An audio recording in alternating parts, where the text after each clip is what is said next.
এই পাপগুলো কোনোদিন করব না এরকম প্রত্যয় ব্যক্ত করা, আর যদি অন্যের সাথে সম্পৃক্ত কোনো হক থেকে থাকে সেটা ফেরত দেওয়া।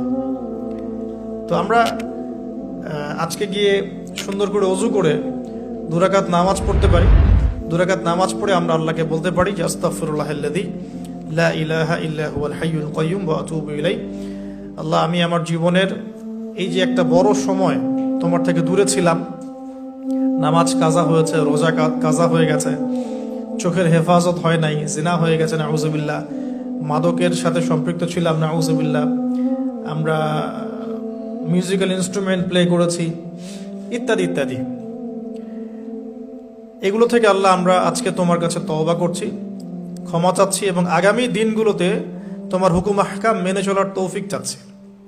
দুটো জিনিস খুব প্রয়োজন, একটা হলো তৌফিক, একটা হলো দোয়া।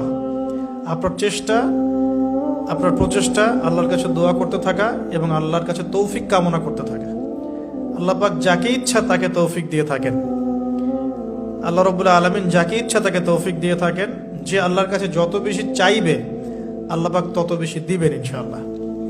তো এই জন্য চেয়ে নিতে হবে, প্রথমত চেয়ে নিবেন যে আল্লাহ আপনি আমাকে তৌফিক দিন যাতে করে আমি আমার পুরো জীবনটাকে আপনার ইবাদতে কাটাতে পারি, আরশের ছায়া পেতে পারি। আল্লাহ কবুল করুন।